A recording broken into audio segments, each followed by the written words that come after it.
Hello my lovely student, this is Mansi. Welcome back to the channel. So लक्ष्य 2025 के second chapter को अब हम स्टार्ट कर रहे हैं, विच इज पॉलिनोमियल। सिंपल सा चैप्टर है, सिंपल सा इंट्रोडक्शन होने वाला है इन चैप्टर्स के, क्योंकि मुझे पता है एनसीईआरटी में बहुत सिंपल क्वेश्चंस है। आपको भी लगेगा मैम इतने इजी क्वेश्चन थोड़ी आएंगे पेपर में। सो डोंट वरी, हम लोग एक्स्ट्रा क्वेश्चंस भी करेंगे, बट पहले एनसीईआरटी अच्छे से करेंगे। जब तक बेस क्लियर नहीं होगा, बड़े बड़े क्वेश्चन सिर्फ डराएंगे हमें, ठीक है। So without wasting any time, पहले इंट्रोडक्शन स्टार्ट करते हैं चैप्टर का।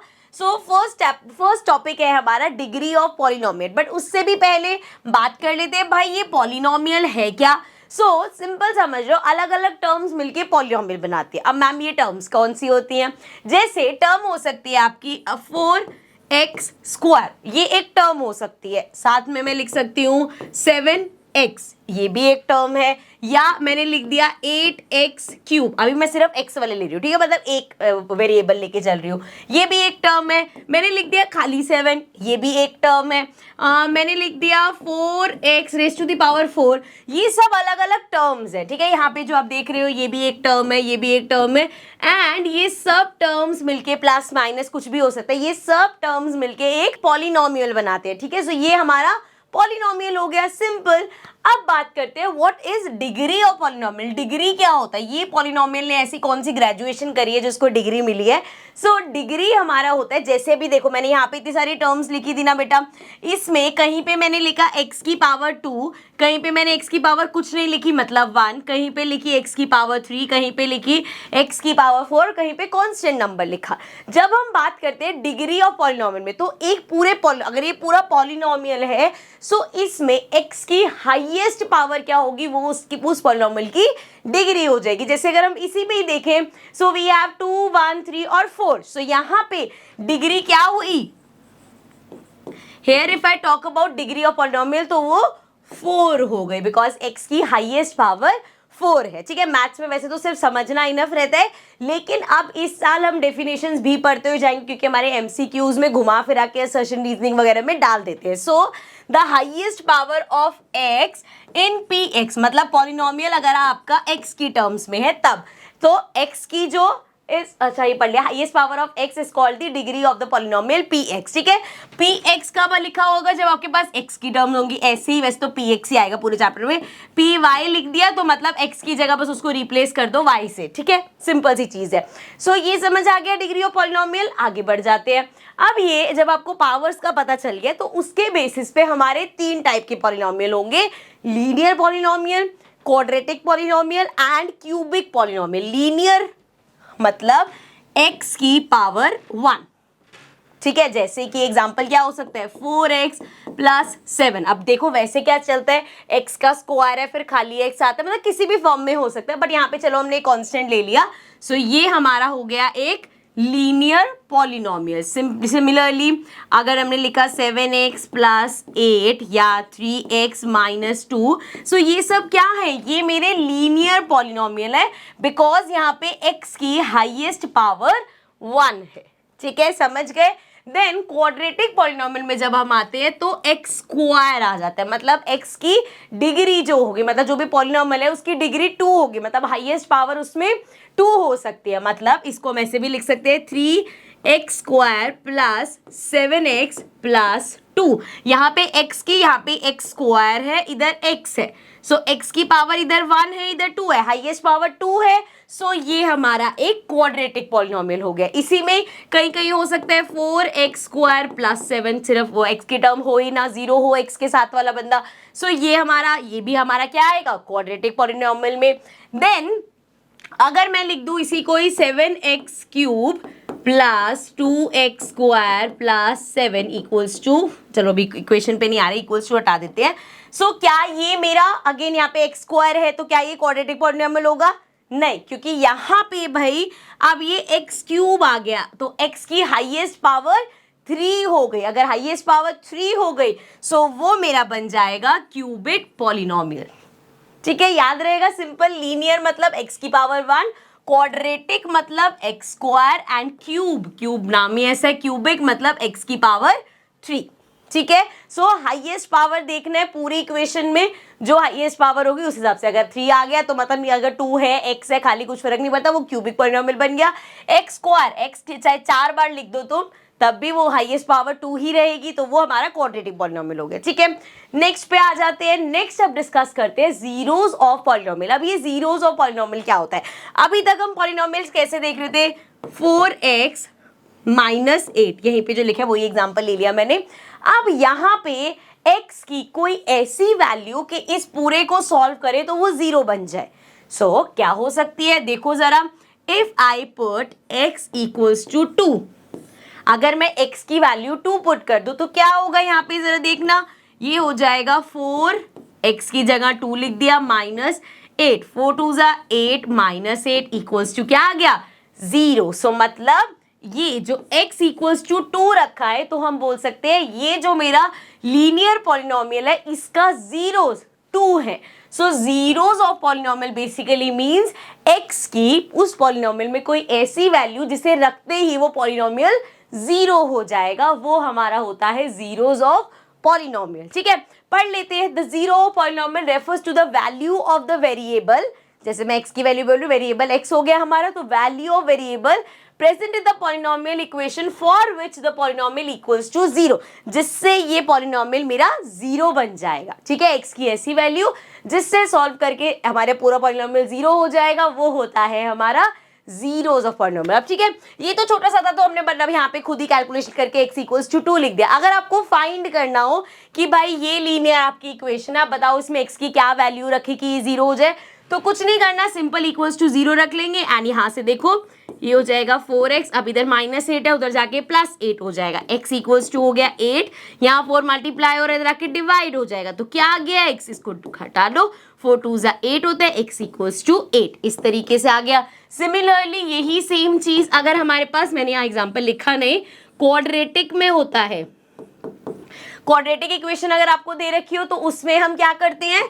We do the middle term splitting. ठीक है, इसका भी एक एग्जांपल ले लेते हैं। वैसे आपको याद होगा मिडिल टर्म स्प्लिट, लेकिन मैं आपको सिखा देती हूँ। So let's take an example. So यहाँ पे मैंने एक एग्जांपल ले लिया है। ये हमारे पास क्या है? क्वाड्रेटिक पॉलिनोमियल है। अब इस तरीके से अगर आपके पास एक क्वाड्रेटिक पॉलिनोमियल है, इसमें आपको जीरोस निकालने हैं, तो कैसे निकाल सकते हो? मिडल टर्म स्प्लिट करके। ठीक है, अब मिडल टर्म स्प्लिट करने में हम यूजली क्या देखते हैं? हम देखते हैं ये लास्ट वाला नंबर एंड ऐसा नंबर ढूंढते हैं कि प्लस माइनस करे तो बीच वाला नंबर आए और मल्टीप्लाई करे तो लास्ट वाला नंबर है। बहुत जगह पे ऐसे चल जाता है, लेकिन कहाँ ये गलत होता है? जब हम ये भूल जाते हैं कि एक्स स्क्वायर के साथ भी है। सो जब भी बेटा, इसलिए मैंने ऐसा एग्जांपल लिया, पहले मैं रैंडम एग्जांपल लेना चाहती, बट मैं ये पॉइंट भी क्लियर करना था, इसलिए मैंने उठा के ये लिया है। देखो, जब भी आपको दिखेगा एक्स स्क्वायर के साथ भी कोई टर्म है एंड यहाँ पे मिडल टर्म स्प्लिट करते हो आप, 4 इंटू 3 करोगे, 4 3 ज़ा 12 होता है एंड यहाँ पे x के साथ क्या है? 13। सो मतलब आपको ऐसे दो फैक्टर्स चाहिए जिनको आप मल्टीप्लाई करो तो 12 आए एंड उन फैक्टर्स को प्लस माइनस करो तो 13 आए। बहुत सिंपल है भाई। 12 इंटू 1 क्या होगा? 12 1 ज़ा 12 होगा एंड 12 प्लस 1 हमारा 13 होगा। तो मिल गए फैक्टर्स 12 और 1। अब इसको लिखेंगे कैसे? यहाँ पे अब नेक्स्ट स्टेप में क्या गलती कर देते हैं? 3x को अब तो भैया मल्टीप्लाई होगा, चलो इसको डायरेक्ट x स्क्वायर लिख ले। नहीं भाई, इसको एज इट इज ही लिखना है। So therefore we'll write 3x square plus क्या लिया हमने फैक्टर? 12x प्लस x ले लेंगे, दोनों प्लस ही होना है। So 12x plus x plus 4 and equals to में 0 रख लो। ठीक है, क्लियर? यहाँ तक फैक्टर्स हो गए। अब इन दोनों में क्या कॉमन है? इन दोनों में हमारे पास 3 भी कॉमन है, x भी कॉमन है। अब इसमें से 3 बाहर चला गया, x स्क्वायर में से एक x बाहर चला गया, तो अंदर बचा x प्लस x तो बाहर चला गया। 12 कब आता है 3 के टेबल में? 3 4 सा, तो यहाँ पे आ गया x प्लस 4। अब इसमें तो कुछ भी कॉमन नहीं है, सो प्लस 1 ले लिया, ये आ गया x प्लस 4 इक्वल्स टू 0। ठीक है, इसको ऊपर कर लेते हैं। यहाँ पे हमारे पास आ जाएगा x प्लस 4 कॉमन आ गया, सो ये एक आ गया x प्लस 4 एंड एक हमारे पास आ गया 3x प्लस 1 इक्वल्स टू 0। ठीक है।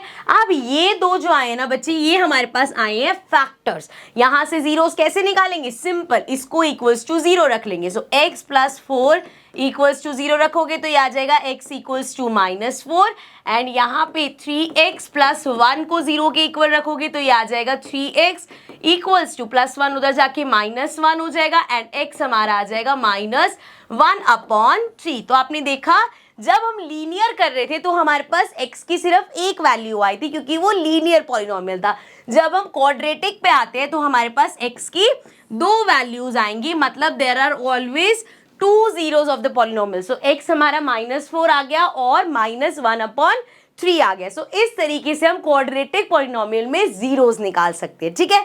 अब ये सब जो हमने देखा ये तो एल्जेब्रिकली हो गया, ये सब तो हमने करना ही है। नेक्स्ट लेकिन जो टॉपिक है हमारा वो है ज्योमेट्रिकल रिप्रेजेंटेशन, या हम बोलते हैं ग्राफिकल रिप्रेजेंटेशन। अभी मैंने आपको बताया कि जो हमारा लीनियर होता है उसमें हमारी x की एक वैल्यू आती है, मतलब जो जीरोस ऑफ पॉलिनोमियल है वो 1 होता है, एंड जब हमारे पास एक क्वाड्रेटिक पॉलिनोमियल होता है तो उसमें जीरोस 2 होती है, देयर आर 2 zeros, ठीक है। अब यही चीज कभी कभी क्वेश्चन में ना इस तरीके से आपको रैंडम ग्राफ्स बन के आ जाएंगे, एंड आपसे पूछा जाएगा जैसे ये ग्राफ है, अभी यहाँ पे तो कहीं नहीं दे रखा आपको कि ये लीनियर है। वैसे तो अभी आपको ये भी बता दूंगी मैं, जब भी एक स्ट्रेट लाइन होगी तो वो हमेशा लीनियर पॉलिनोमियल का होता है, एंड जब भी ये पैराबोला की शेप होगी, ऐसे भी हो सकती है, ऐसे भी हो सकती है, सो अपवर्ड डाउनवर्ड हो सकता है। ये पैराबोला की शेप हमेशा कब आती है, when we have a quadratic polynomial, ठीक है। एंड देन ये जो आपको ये दिख रहा है, this usually comes in a cubic polynomial, ठीक है। बट क्वेश्चन किस तरीके से आते हैं, क्वेश्चन में ये नहीं पूछते आपसे कि लीनियर है या क्या है, ये फिर भी एग्जाम में आ जाता है कि बताओ भाई कौन सी शेप होती है क्वाड्रेटिक के जो ग्राफ बनता है उसकी। आपसे क्वेश्चन में पूछा जाएगा, ग्राफ दे दिया जाएगा और अब बताओ नंबर ऑफ जीरोस क्या होगा। सो ग्राफ की हेल्प से आप नंबर ऑफ जीरोस कैसे देखोगे, अगर जो पॉलिनोमियल है वो दे रखा है px, तो आप चेक करोगे कि ये जो हमारी x, अच्छा ये तो सबको पता है ना, ये x एक्सेस होता है, ये y एक्सेस होता है, तो ये जो हॉरिजॉन्टल लाइन है this is our x axis. तो x एक्सेस पे ग्राफ कितनी बार कट कर रहा है उतनी नंबर ऑफ जीरोस होंगी, चाहे वो कट करे चाहे वो उस लाइन को x एक्सेस को टच करे, उतनी नंबर ऑफ जीरोस होंगी। जैसे पहला अगर हम देखें, सो यहाँ टच कर रहे, ये हमें मैटर नहीं करता, हमें क्या देखना है, x एक्सेस पे ये क्रॉस लगा है, ठीक है, कहीं x समझो इसको, x एक्सेस पे एक बार ये ग्राफ टच हो रहा है तो नंबर ऑफ जीरोस कितनी हो जाएंगी बेटा, 1।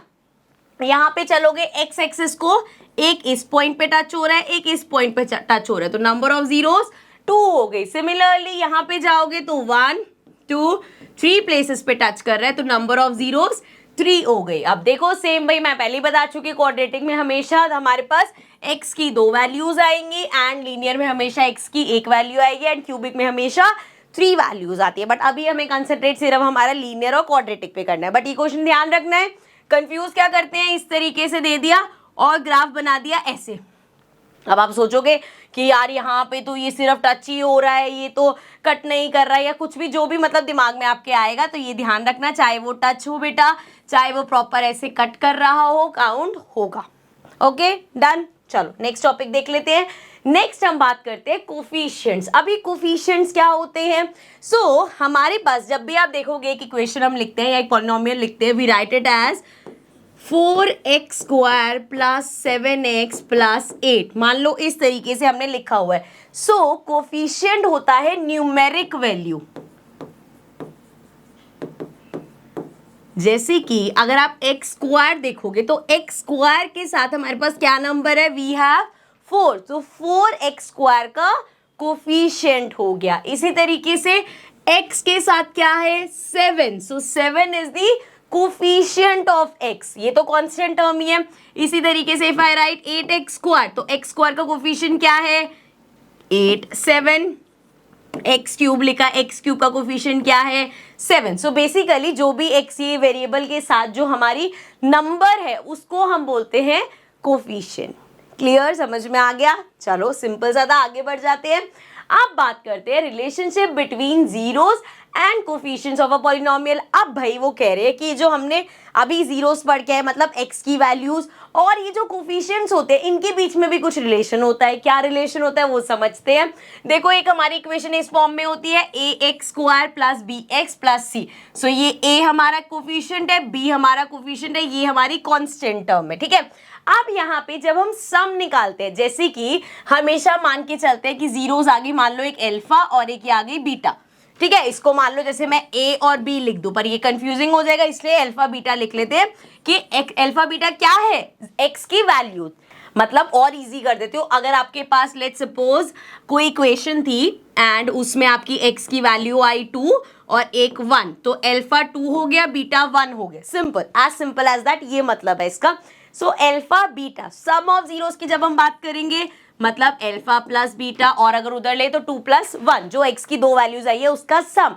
प्रोडक्ट की बात करें तो अल्फा इंटू बीटा, मतलब अगर जैसे दो वैल्यूज आपकी 2 और 1 है तो 2 1 2, तो ये sum of zeros and product of zeros. अब इनका कोफिशिएंट के साथ क्या रिश्ता है, इनका कोफिशिएंट के साथ ये रिश्ता है कि sum is always equal to minus B upon A. आप सोचो कि मैम ऐसे कैसे हो सकता है, ये मैं आपको 50-100 एग्जाम्पल दे सकती हूँ, सब में ऐसा ही होगा। जब भी आप ये सम निकालोगे ना, जैसे 2 प्लस 1 निकाला, अभी मैं इक्वेशन के साथ समझाऊंगी और अच्छे से समझ में आ जाएगा। उसका सम जो होगा ना वो हमेशा इसके इक्वल होगा। बड़ी शॉकिंग सी चीज है ना, अभी करेंगे और क्लियर हो जाएगा। इसी तरीके से जब हम प्रोडक्ट की बात करेंगे तो जो भी जीरोस आएंगे ना उनको आप मल्टीप्लाई करोगे, वो हमेशा किसके इक्वल होगा, सी अपॉन ए। सी अपॉन ए मतलब कांस्टेंट टर्म अपॉन में एक्स स्क्वायर का कोफिशिएंट, और यहाँ पे क्या था, एक्स का कोफिशिएंट साथ में ए लेकिन माइनस का साइन, ठीक है। अब बहुत सारा हो गया ऐसे समझाना, एग्जांपल से समझाती हूँ और बढ़िया समझ आएगा। एक एग्जांपल ले लेते हैं, 2x square minus 8x plus 6। अब यहाँ पे पहले तो लिख लेते हैं वैल्यूज। इसमें a हमारा क्या है बेटा, वी हैव x स्क्वायर का कोफिशिएंट 2, देन b क्या है हमारा -8। हमेशा देखो जब भी हम जनरल फॉर्म लिखते हैं ना यहाँ पे, तो हमने यहाँ पे भी प्लस लिया, यहाँ पे भी प्लस लिया, तो जो भी यहाँ पे अगर माइनस आया है तो b की वैल्यू में आ जाएगा -8, ठीक है। नेक्स्ट है हमारे पास c, कांस्टेंट क्या है यहाँ पे 6, तो ये सारी टर्म्स लिख ली हमने a b c की, ठीक है। अब हमें पता है सम मतलब अल्फा प्लस बीटा, अभी निकालेंगे हम इसके, लेकिन अगर हमने जो फॉर्मूले से पढ़े थे उसकी बात करें तो क्या था, माइनस बी अपॉन ए। अब इधर देखो माइनस बी की वैल्यू क्या है -8 एंड ए क्या है हमारा 2, सो ये आ जाएगा माइनस माइनस प्लस, ये हो गया 8/2, मतलब ये आ गया 4, ठीक है। तो ये हमने सम निकाले जो हमारी कोफिशिएंट से निकलता है। इसी तरीके से इसको डिवाइड कर लेते हैं। प्रोडक्ट की बात करें तो वो होता है c upon A. c upon a constant क्या है 6, अपॉन में a क्या है 2, तो 6/2 इज 3, ठीक है। तो यहाँ पे आ गया प्रोडक्ट, कोफिशिएंट से 3 आया है एंड इसके फॉर्मूले से कोफिशिएंट से 4 आया है। Now the magic begins. अब निकालते हैं जरा हम इसके जीरोस, मतलब we have 2x square minus 8x plus 6, ठीक है। ये हमारी इक्वेशन है, हम निकाल रहे हैं इसके जीरोस, देन चेक करेंगे क्या कोफिशिएंट से सम और प्रोडक्ट से सम सेम आया है, सॉरी प्रोडक्ट से आंसर सेम आया है। 6 2 जा 12, सो हमें ऐसे दो फैक्टर्स चाहिए जिसको मल्टीप्लाई करे 12 आए एंड प्लस माइनस करे तो क्या है बीच वाला नंबर 8 आए। क्या फैक्टर्स होते हैं, 6 2 जा 12 होता है, 6 प्लस 2 8 होता है, तो 6 और 2, ये दो फैक्टर्स आ गए हमारे पास। आ जाओ भाई, 2x स्क्वायर, अब बड़े वाले के साथ माइनस का साइन लेना पड़ेगा क्योंकि यहाँ -8 है, तो ये हो गया -6x एंड देन दोबारा माइनस लेना पड़ेगा क्योंकि 8 चाहिए, माइनस माइनस प्लस होगा, अगर मैं प्लस कर दूंगी तो 6 - 2 क्या हो जाएगा मेरा 4 हो जाएगा, लेकिन हमें माइनस लगाना पड़ेगा क्योंकि यहाँ 8 चाहिए, तो आ गया -2x प्लस 6, ठीक है जी। अब यहाँ पे कॉमन देखो, 2 कॉमन है, x कॉमन है, इधर बचा 2 बाहर चला गया, x स्क्वायर में से एक x बाहर चला गया, -6x। अब यहाँ पे x तो बाहर चला गया, 2 × 3 6 होता है, तो ये आ गया हमारा 6, ब्रैकेट में आ गया x -3। अब यहाँ पे भी माइनस चाहिए तो माइनस कॉमन ले लो पहले एंड साथ में 2 कॉमन आ रहा है, इधर बचा x -3, दोनों ब्रैकेट सेम हो गए, यही हमें करना होता है ना। तो ये आ गया, एक आ गया मेरा 2x -2 एंड एक आ गया मेरा x -3। अब यहाँ से अगर मैं x की वैल्यूज निकालूं तो देखो x की वैल्यूज क्या आएंगी, इधर से आएगा 2x माइनस 2 इक्वल्स टू 0 रखोगे, ये हो जाएगा 2x इक्वल्स टू माइनस 2 उधर भेज दो, 2 आ गया, x equals to 2 upon 2, 2 multiply इधर आके डिवाइड हो जाएगा, तो x इक्वल्स टू 1 हो गया। सिमिलरली यहाँ पे देखो x माइनस 3 इक्वल्स टू 0 हो गया, सो x इक्वल्स टू माइनस 3 को उधर भेज दो, ये आ गया 3, तो x की वैल्यू आ गई 3। सो दो x की वैल्यूज मिल गई 1 और 3, मतलब कि हमारा अल्फा बीटा हो गया 1 और 3। यहाँ पे लिख दूं, जैसे हमने ये टर्म्स लिखी थी ये भी लिख देते हैं, अल्फा आ गया 1 और बीटा आ गया 3। अब जरा चेक करते हैं क्या जो कोफिशिएंट से सम और प्रोडक्ट आया था वैसे भी यही आता है। सो अल्फा प्लस बीटा क्या होगा, 1 प्लस 3, सो 1 प्लस 3 क्या होता है, 4 होता है, और ये कोफिशिएंट्स ने हमें पहले ही बता दिया था कि आपका सम 4 आएगा। तो हुआ ना मैजिक, यहाँ से हमने पहले ही 4 निकाल रखा था, जीरोस तो हमने बाद में निकाली है। सो ये रिलेशन है कोफिशिएंट्स और इन सम और प्रोडक्ट का। सम में कर दिया, प्रोडक्ट में भी चल के कर लेते हैं। प्रोडक्ट क्या होगा, अल्फा इंटू बीटा मतलब 1 इंटू 3, 1 इंटू 3 इज 3, देख लो भाई ये मल्टीप्लाई करके 3 आया और कोफिशिएंट से भी 3 आया था। तो ये हमेशा ध्यान रखना कि सम हमारा इक्वल होता है माइनस बी अपॉन ए के एंड प्रोडक्ट इक्वल होता है सी अपॉन ए के, ठीक है।